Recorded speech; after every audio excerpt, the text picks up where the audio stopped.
Sampun kok Abah. Apa wae?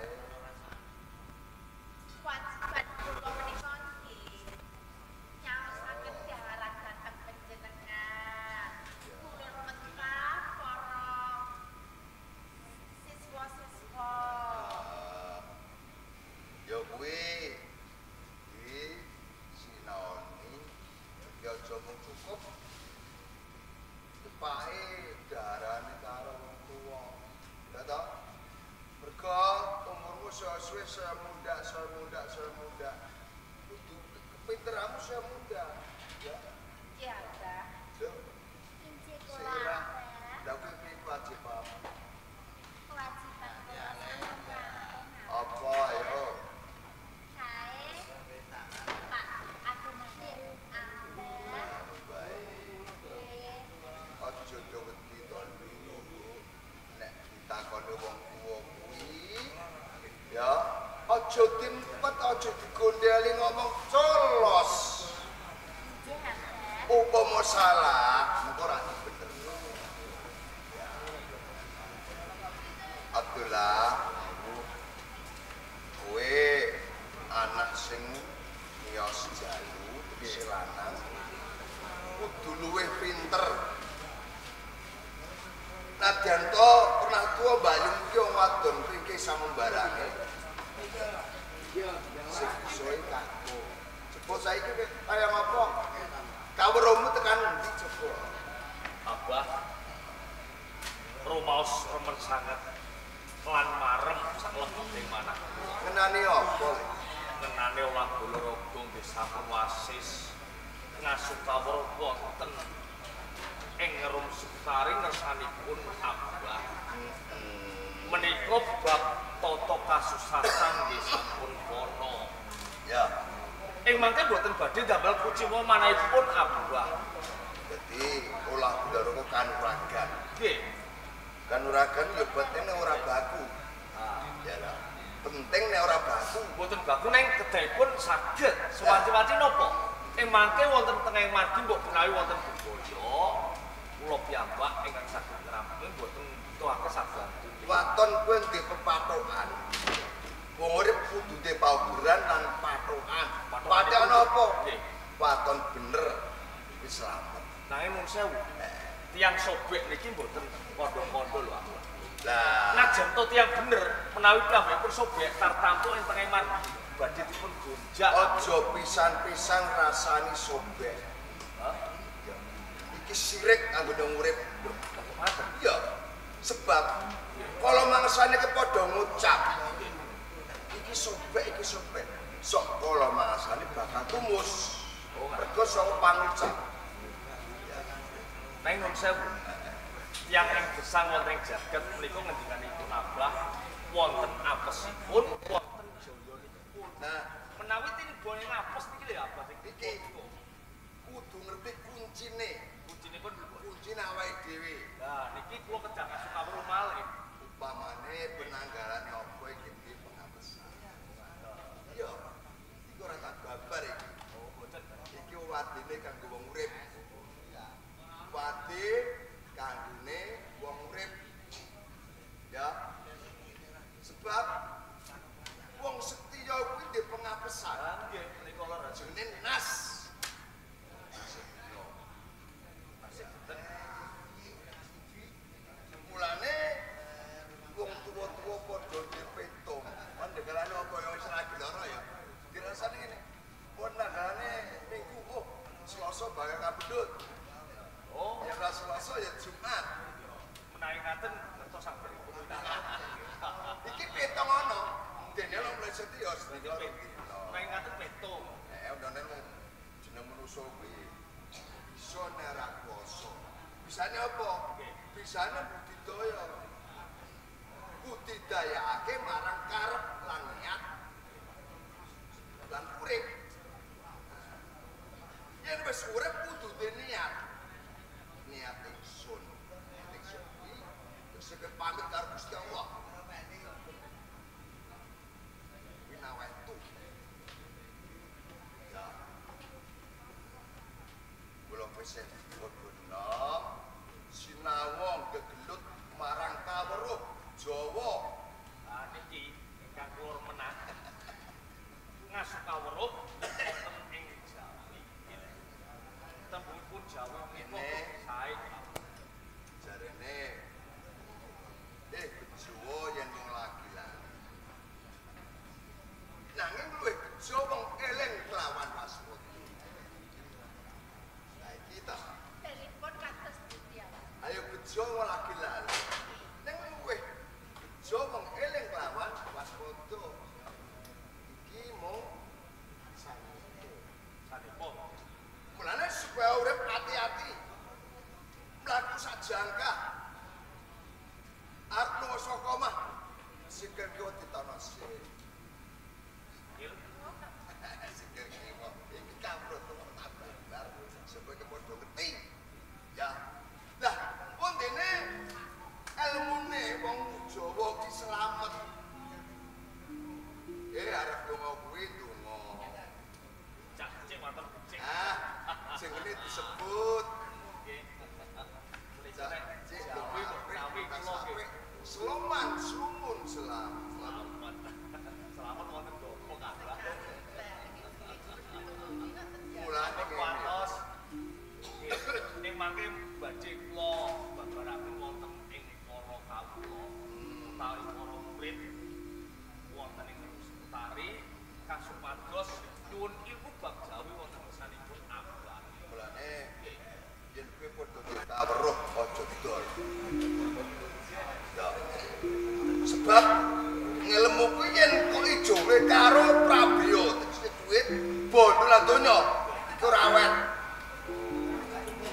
Ya. Kowe dibari kawruh marang kepitran marang Gusti Allah. Iki manfaatno khairun nasi'an fahum linnas, manfaatno ilmu sing becik. Ojo milik gendong kelawan lali. Ya ta? Ilmu ki manfaatno. Menawi pekaten ilmu boten diplosake ning diamalke ngaten. Sebab ora ketang kowe ora ngamal wujud bondo lan donya. Nanging kowe ngamal ibadah. Amal kawruh. Ya ta? Nggih. Amal welas asih ring sesama. Iki luwih gedhe ganjaran. Mulane apa tidak haji iki bakal ditampa. Lah iki kudu ngerti karepe. Wong umroh wong kaji. Gandane oleh gedhe. Upamane arep umroh tanggane sedo mangan ora kelar. Ya toh? Nggih. Anak jajak ora duwe duit, dadak lunga umroh. Ora noleh kiwa tengene. Iki ora ana gunane. Nuwun sewu, Pak. Tiang umroh menika kapribaden jiwa raga. Iya. Piyambakipun gadhe arta. Kepengin netepi rukun Islam jangkep ingkang ana. Apa kuwi sah? Lho, nggih menapa mboten? Ora sah. Lho, mboten saged iki. Yen tangga teparo isih padha lesu, rungokno to omongku iki. Nggih. Nek tangga teparo isih padha lesu, dulure mangan ora kelar. Kok digomprok, alo diweneke anak yatim piatu. Wong pikir miskin. Duit umroh mau gandarane malah gede. Aku mati serak. Omong dhewe. Nggih. Iki ana sirasa. Selasa tau. Rasaku ki ora kepenak. Aku wis udakara 3 dina kuwi turu ora bisa. Ora usah kenapa to. Aku mulam-mulamen marang simbahmu. Simbahmu mutar sang godho marang aku. Iki. Niki pralam kita napa? Kaya aku ora suwe. Waduh, ampun kados ngaten to.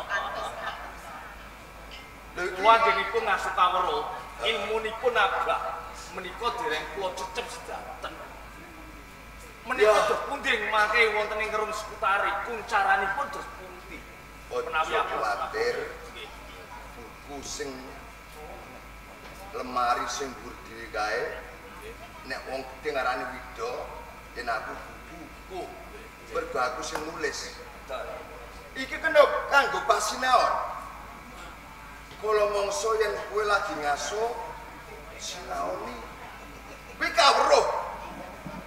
Kawruh alam donya nganti akhirat.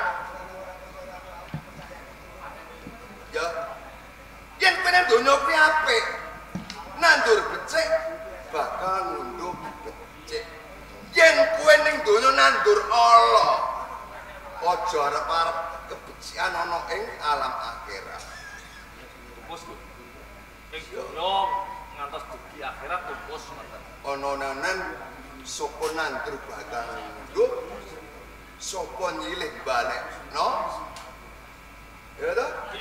Sapa utang kudu nyaur. Wondene saur ya kerjane Allah. Ning sing ikhlas ya ning sekala mangsa abah. Tiang utang niki mboten nyaur, malah lali. Niki namung gojeng lho nggih. ana tamu le. Tamu. Assalamualaikum. Waalaikumsalam.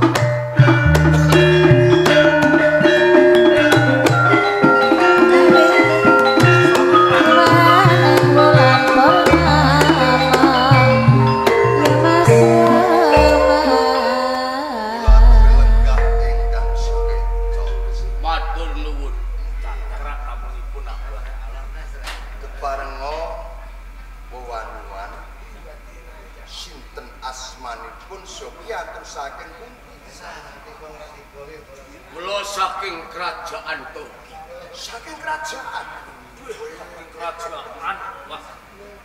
Pangkat kula Kapten Lasar. Asmanipun Lasar. Lasar. Pangkatipun Kapten. Titelipun DRS. DRS niku. DRS ini napa? Napa nggih? Dokter Andes apa? Napa dokter Andes? Sanes. Napa? Duda rada suwe. Kaptenipun kok pangkat ki mboten pangkat niku. titele DRS nggih. Menawi kepareng derek nira kami. Nggih. Pandha menika sinten asmanipun? Kula Abah Mansur. Abah Mansur. Nggih. Ingkang salah setunggaling paguron ingkang wiku bentur tapan Sidik Paningalih kapiran kula wonten jagat kerajaan Turki Menika duka ingkang amas laris. Dening kula piyambak boten rumaosi kados mekaten.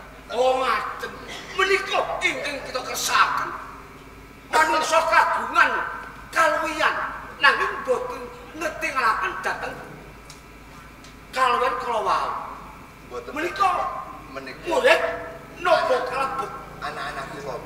yoga tika mun bebasan gubun setahun jumlah sak entik boten mila babar pisan iki Bapak Mansur kagungan napa ingkang menawi yang priya bagus kados dening Bathara Kamajaya ingkang paestri kasdene Betari Kumarati ing Jawata ayunipun Matur nuwun. Sang Kapten, lah menika ngelengake saking dalem. Nggih. Menapa kapunten mung kampen. saestripun wonten wigati Gatos. kula nelahaken saking kerajaan Turki paguron ing Sutari Bapak Amansur menika asmanipun wah wis kondang wonten saking jagat kerajaan Turki Matur nuwun. Menawi mekaten cara sampun kuncara ngambar aruk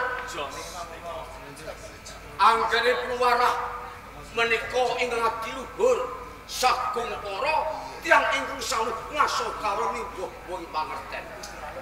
Wah menika ingkang kesaken. leres to. Anggenipun kula matur to Abah. Ngerum Utari najan kula padepokan ingkang alih. Nanging naminipun sampun kawentar wonten ing kerajaan Turki. Ning awake dhewe ra krasa ya. Boten. Menika teges boten sia-sia kan kula menika sowan ngersaning Bapak Mansur ing pakulan Utari. Meneng menengaken wonten perkawis. Wonten jalaran. Kula kapiji pinangka minggah ing paguyuban Betari namung kewala. Napa Kapten pengasu kawruh? Ngaten nggih saged. Nanging ingkang baku ngenani bangku pawulangan kagem putrah raja ing kerajaan Turki. Putra Pangeran Saraja Saladin. menengaken kagum. Inggih. Malah putra sang raja. Abdullah, iki sing arep sekolahake iki kagum. Apa isih ana porsi kang buta?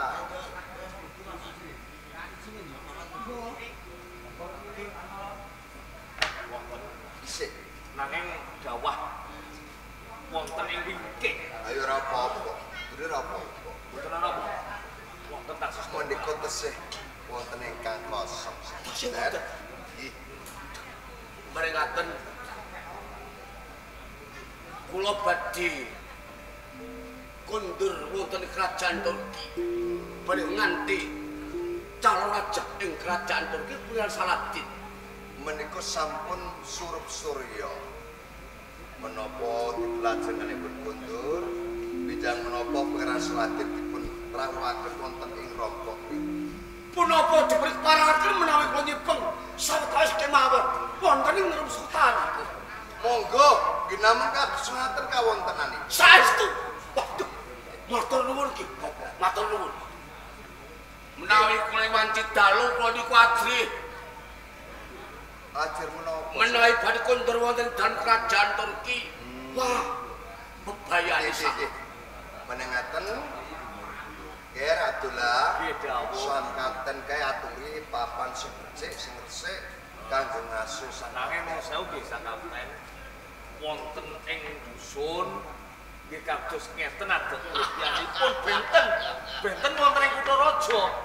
Wonten ing Kutha Raja pangenyepan niku wonten hotel.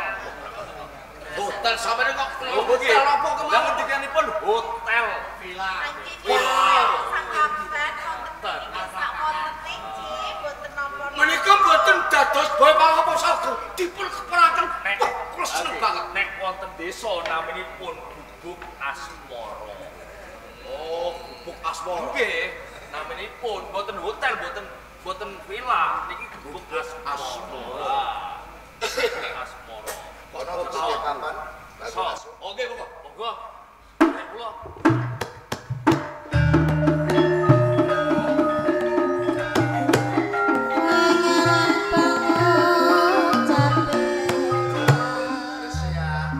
Dawuh Abah,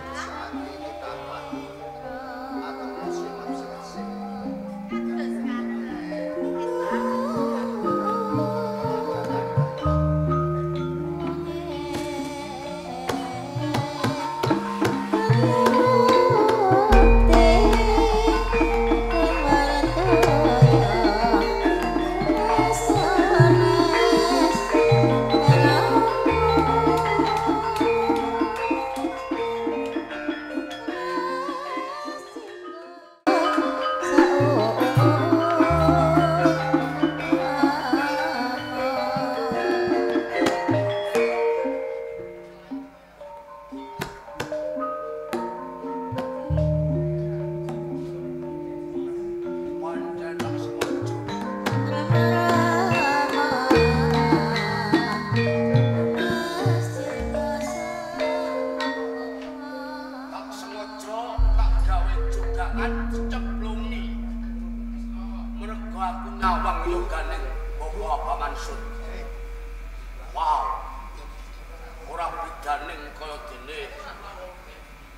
wanita ing kerajaan Turki. Lamun aku mung sedelok nek aku senyawang kelawan yoganing Bapak Mansur.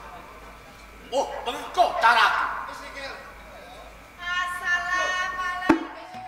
Waalaikumsalam.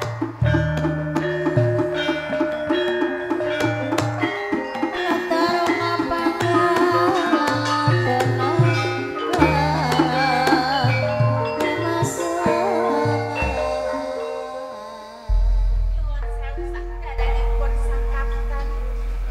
Kula dipun utus Abah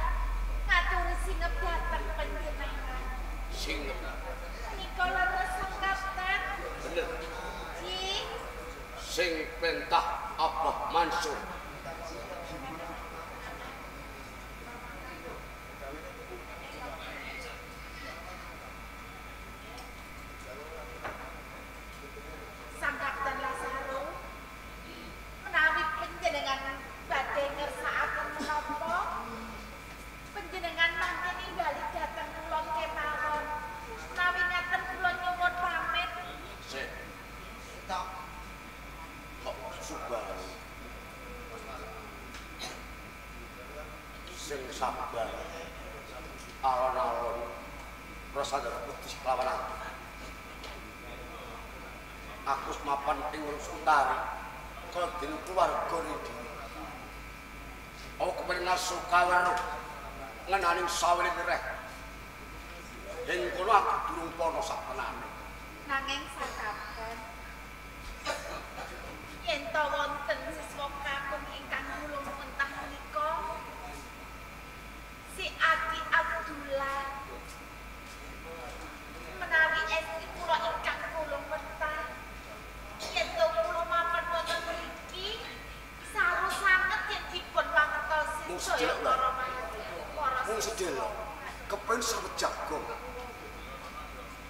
kanggo tombo jampi sayaku sing nggon omahku saka ing kerajaan Budi. Ora apa-apa. Ayo sip. Sopo jenengmu? Kula Resia Sang Kapten. Sopo? Resia. Resia. Ki Resia.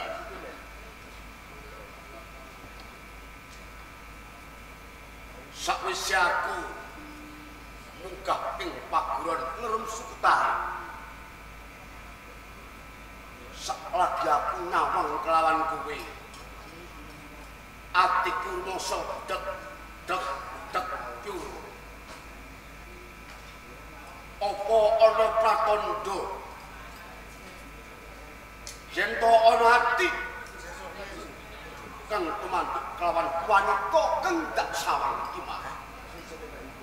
Resia.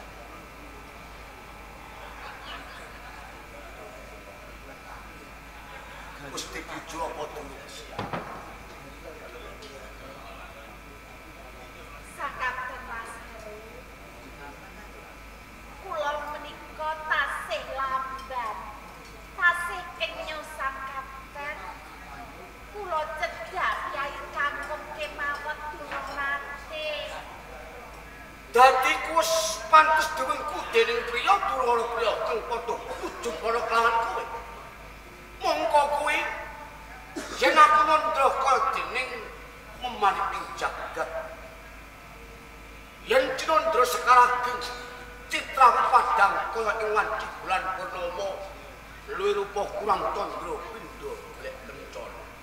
Kok dokane ngoyo Resia. Sang Kapten Mas Heru. Kok sampun kesaneten anggenipun panjenengan menika?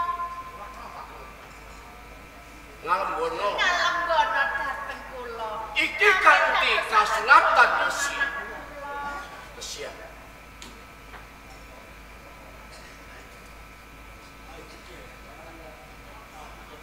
Iki tembung upama.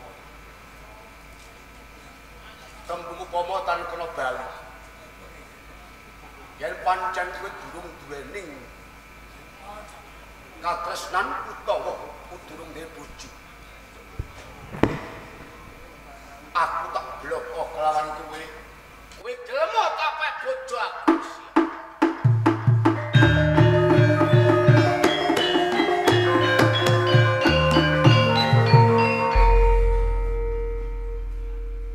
Sang Kapten Mas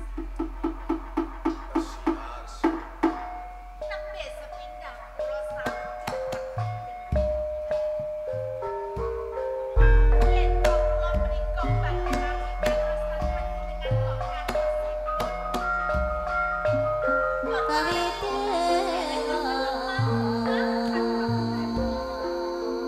Musti kaning Jono Loko.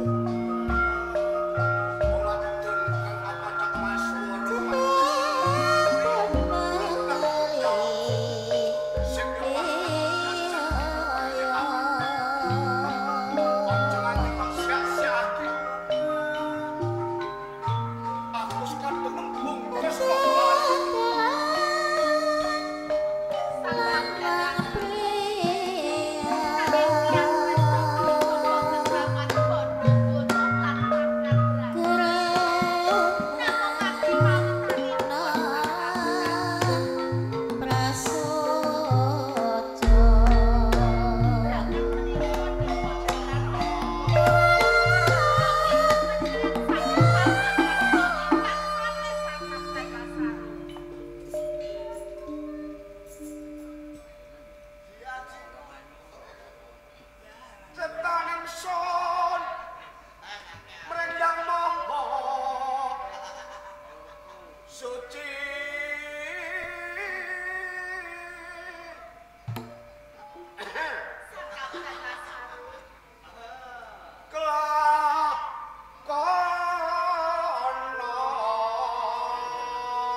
Bali aku sekondo.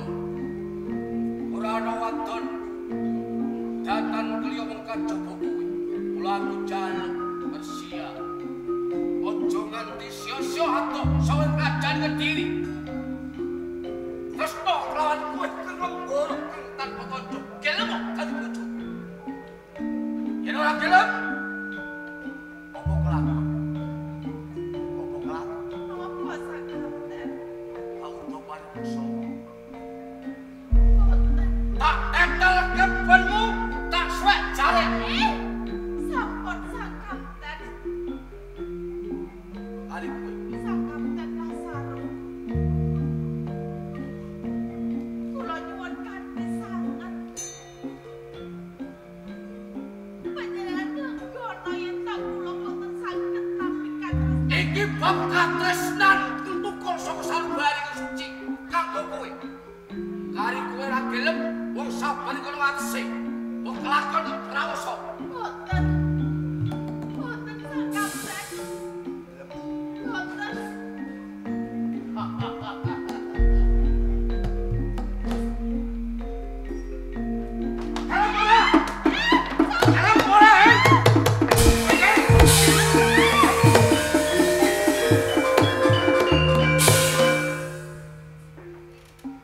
Lagi iki kapten tampuk bocah sopan. Waduh karo abang. Waduh kesedulurmu. Rusia.